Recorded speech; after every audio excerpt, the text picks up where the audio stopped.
Daneshwari YouTube ಚಾನೆಲ್ಗೆ ಸ್ವಾಗತ. ಇಂದಿನ ದಿನದ ಪಂಚಾಂಗ ಹಾಗೂ 12 ರಾಶಿಗಳ ಫಲಾಫಲವನ್ನು ತಿಳಿದುಕೊಳ್ಳೋಣ.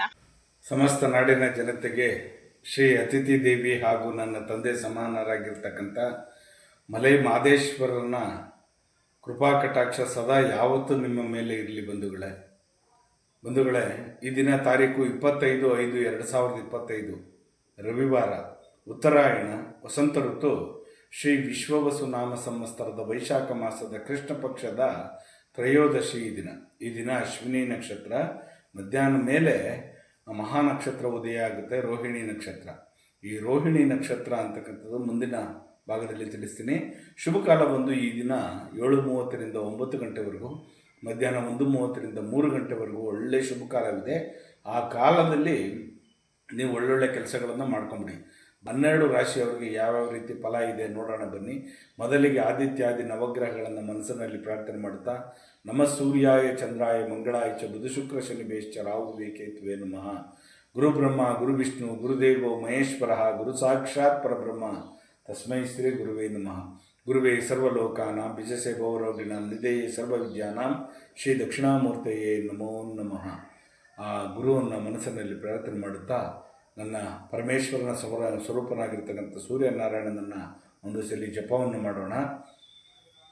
ಓಂ ನಮೋ ಭಾಸ್ಕರಾಜಾಯ ವಿದ್ಮಹೇ ಸಹಸ್ರಲಕ್ಷ್ಮೀಶ್ ಧಿಮಹಿ ತನ್ನೋ ಸೂರ್ಯ ಪ್ರಚೋದಯಾತ್. ಈ ದಿನ ಮೇಷರಾಶಿಯವರಿಗೆ ಆಕಸ್ಮಿಕವಾಗಿ ನಡೀತಕ್ಕಂಥ ಒಂದು ಘಟನೆಯಿಂದ ತುಂಬ ತೃಪ್ತಿಕರವಾಗಿರ್ತಕ್ಕಂಥ ವಾತಾವರಣ ಸೃಷ್ಟಿಯಾಗ್ತಕ್ಕಂಥದ್ದು ನಿಮಗೆ.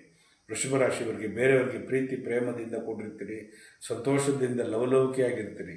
ಮಿಥುನ ರಾಶಿಯವರಿಗೆ ಈ ದಿನ ವಿಚಾರವಂತರಾಗಿ ಗುಣಶೀಲರಾಗಿ ಬೇರೆಯವರಿಗೆ ನೀವು ಹೆಲ್ಪಿಂಗ್ ನೇಚರ್ ಮಾಡ್ತಕ್ಕಂಥದ್ದು. ಕಟಕ ರಾಶಿಯವರಿಗೆ ಜಯ ಕಟ್ಟಿಟ್ಟ ಬುತ್ತಿ ಈ ದಿನ ನಿಮಗೆ ತುಂಬ ಚೆನ್ನಾಗಿದೆ, ಅಚೀವ್ಮೆಂಟ್ ಮಾಡ್ತಕ್ಕಂಥ ದಿನ. ಸಿಂಹರಾಶಿಯವರಿಗೆ ಉನ್ನತಿ ಪ್ರಗತಿ ಆಗ್ತಕ್ಕಂಥ ದಿನ. ಕನ್ಯಾ ರಾಶಿಯವರಿಗೆ ಆರೋಗ್ಯ ಭಾಗ್ಯ ಮೇನು. ಆರೋಗ್ಯ ಭಾಗ್ಯದಲ್ಲಿ ಇವತ್ತು ಚೇತರಿಕೆ ಕಾಣ್ತೀರಿ. ಯಾರ್ಯಾರು ಬೆಡ್ ರಿಟರ್ನ್ ಆಗಿರ್ತೀರೋ ಅವರೆಲ್ಲ ಚೇತರಿಕೆ ಆಗ್ತೀರಿ ಈ ದಿನ. ತುಲಾ ರಾಶಿಯವರಿಗೆ ಲಾಭ ತರ್ತಕ್ಕಂಥ ದಿನ. ಏನಾದರೂ ಇನ್ವೆಸ್ಟ್ಮೆಂಟ್ ಮಾಡೋಂಗಿದ್ರೆ ಮಾಡಿಬಿಡಿ, ಇವತ್ತು ತುಂಬ ಚೆನ್ನಾಗಿದೆ, ಇಟ್ಕೊಳ್ಳೋಕೆ ಹೋಗ್ಬಿಡಿ. ವೃಶ್ಚಿಕ ರಾಶಿಯವರಿಗೆ ಕೀರ್ತಿ ಯಶಸ್ಸು ಲಾಭ ತರ್ತಕ್ಕಂಥ ದಿನ ಈ ದಿನ ತುಂಬ ಚೆನ್ನಾಗಿದೆ.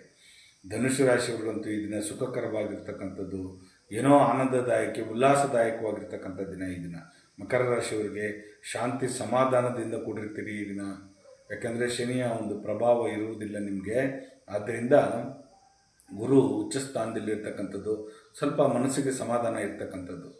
ಕುಂಭರಾಶಿಯವರಿಗೆ ಅಸಡ್ಯ ಆಗ್ತಕ್ಕಂಥದ್ದು, ಆಲಸ್ಯ ಆಗ್ತಕ್ಕಂಥದ್ದು, ಸೋಂಬೇರಿತನ ಕಾಡ್ತಕ್ಕಂಥದ್ದು, ಬೇಗ ಏಳದೇ ಇರ್ತಕ್ಕಂಥದ್ದು, ಇನ್ನೂ ಸ್ವಲ್ಪ ಹೊತ್ತು ಮನೆಕೊಳ್ಳೋಣ ಅನ್ನಿಸ್ತಕ್ಕಂಥದ್ದು ಈ ದಿನ ಸ್ವಲ್ಪ ಸೋಂಬೇರಿತನ ಕಾಡ್ತದೆ.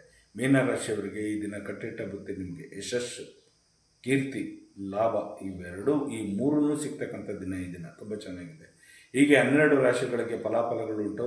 ಜಗನ್ಮಾತೆ ಸ್ವರೂಪಿಣಿಯಾಗಿರ್ತಕ್ಕಂಥ ನನ್ನ ತಾಯಿ ರೇಣುಕಾ ಯಲ್ಲಮ್ಮ ಹಾಗೂ ಮಲೈ ಮಾದೇಶ್ವರರ ಕೃಪಾ ಕಟಾಕ್ಷ ಸದಾ ಯಾವತ್ತೂ ನಿಮ್ಮ ಮೇಲಿರಲಿ. ನಿಮ್ಮೆಲ್ಲರಿಗೂ ಒಳ್ಳೆಯದಾಗಲಿ, ಇಡೀ ಲೋಕನೇ ಸುಭಿಕ್ಷಿತವಾಗಿರಲಿ. ಹೇಳಿ ಒಂದ್ಸಲಿ, ಲೋಕೋ ಸಮಸ್ತ ಸುಖಿನೋ ಭವಂತು ಸನ್ಮಂಗಳಾನಿ ಭವಂತು, ಸರ್ವೇ ಜನ ಸುಖಿನೋ ಭವಂತು ಸನ್ಮಂಗಳಾನಿ ಭವಂತು. ಒಳ್ಳೆಯದಾಗಲಿ ಬಂಧುಗಳೇ. ಮೇಷರಾಶಿಯವರು ಸ್ಕಂದನ ಆಲಯಕ್ಕೆ ಹೋಗಿ ಬನ್ನಿ. ವೃಷಭರಾಶಿಯವರೆಗೂ ಲಕ್ಷ್ಮೀ ನರಸಿಂಹ ದೇವಸ್ಥಾನಕ್ಕೆ ಈ ವಾರದಲ್ಲಿ ನಾನು ಹೇಳ್ತಾ ಇರೋದು. ವೃಷಭರಾಶಿಯವರು ಲಕ್ಷ್ಮೀ ನರಸಿಂಹಸ್ವಾಮಿ ದೇವಸ್ಥಾನಕ್ಕೆ ಹೋಗ್ಬೇಡಿ. ಮಿಥುನ ರಾಶಿಯವರು ಗುರು ದತ್ತಾತ್ರೇಯನ ಆಲಯಕ್ಕೆ ಹೋಗಿ ಬನ್ನಿ.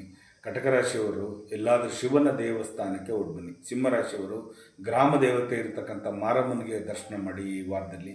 ಕನ್ಯಾ ರಾಶಿಯವರಿಗೆ ದತ್ತಾತ್ರೇಯನ ಆಲಯಕ್ಕೆ ಹೋಗಿ, ಇಲ್ಲಾಂದರೆ ಅತ್ತಿ ಮರ ಇಲ್ಲ ಅರಳಿ ವೃಕ್ಷ ಎಲ್ಲಿರುತ್ತೋ ಅಲ್ಲಿ ಹೋಗಿ ನಮಸ್ಕಾರ ಮಾಡ್ಕೊಂಡು ಬನ್ನಿ. ದತ್ತನ ಮೂಲ ಮಂತ್ರವನ್ನು ಪಠನೆ ಮಾಡಿ. ತುಲಾರಾಶಿಯವರು ಲಕ್ಷ್ಮೀ ನರಸಿಂಹ ದೇವಸ್ಥಾನಕ್ಕೆ ಹೋಗಿ ಬನ್ನಿ. ಸಾಧ್ಯವಾದರೆ ವರಾಹಗೆ ಭೂವರಾಹಗೂ ಹೋಗಿ ಬನ್ನಿ, ಖಂಡಿತ ಒಳ್ಳೆಯದಾಗಲಿ. ವೃಶ್ಚಿಕ ರಾಶಿಯವರಿಗೆ ಸುಬ್ರಹ್ಮಣ್ಯನ ಆಲಯಕ್ಕೆ ಇಲ್ಲ ಸ್ಕಂದ. ನೋಡಿದ್ರಲ್ಲ ಇಂದಿನ 12 ರಾಶಿಗಳಿಗೆ ಯಾವೆಲ್ಲ ಫಲಾಫಲಗಳಿವೆ ಅಂತ. ಹಾಗೆ ಇನ್ನೊಂದು ವಿಶೇಷ ಮಾಹಿತಿಯನ್ನ ಕೂಡ ಕೊಟ್ಟರು ಗುರುಗಳು. ಯಾವ ರಾಶಿಯವರು ಏನೆಲ್ಲ ಪರಿಹಾರಗಳನ್ನ ಮಾಡ್ಕೊಳ್ಬಹುದು ಈ ವಾರ, ಯಾವ ರಾಶಿಯವರು ಯಾವ ದೇವಸ್ಥಾನಕ್ಕೆ ಹೋದ್ರೆ ಅವರಿಗೆ ಒಳಿತಾಗುತ್ತೆ ಅನ್ನೋದ್ರ ಬಗ್ಗೆ ತುಂಬಾ ಚೆನ್ನಾಗಿ ತಿಳಿಸ್ಕೊಟ್ಟಿದ್ದಾರೆ ಗುರುಗಳು. ಆಯಾ ರಾಶಿಯವರು ಆಯಾ ದೇವಸ್ಥಾನಗಳಿಗೆ ಹೋಗಿ ಎಲ್ರಿಗೂ ಒಳ್ಳೇದಾಗ್ಲಿ, ದೇವರ ದರ್ಶನಗಳನ್ನ ಪಡ್ಕೊಳ್ಳಿ, ದೇವ್ರ ಹತ್ರ ಕೇಳ್ಕೊಳ್ಳಿ, ಎಲ್ರಿಗೂ ಒಳ್ಳೇದಾಗ್ಲಿ ಅಂತ ಹೇಳ್ತಾ, ಏನಾದರೂ ಸಮಸ್ಯೆಗಳಿದ್ರೆ ಖಂಡಿತ ಗುರುಗಳನ್ನ ಸಂಪರ್ಕ ಮಾಡ್ಬೋದು. ಸ್ಕ್ರೀನ್ ಮೇಲೆ ಬರ್ತಾ ಇರುವಂತ ನಂಬರ್ಗೆ ಕರೆ ಮಾಡಿ ನಿಮ್ಮ ಸಮಸ್ಯೆಗಳನ್ನ ಗುರುಗಳ ಹತ್ರ ಹೇಳ್ಕೊಳ್ಳಿ. ಖಂಡಿತ ಗುರುಗಳು ಅದಕ್ಕೆ ಪರಿಹಾರವನ್ನ ಸೂಚಿಸ್ತಾರೆ. ದಯವಿಟ್ಟು ಲೈಕ್ ಮಾಡಿ, ಶೇರ್ ಮಾಡಿ, ಕಮೆಂಟ್ ಮಾಡಿ, ಸಬ್ಸ್ಕ್ರೈಬ್ ಆಗಿ. Thank you.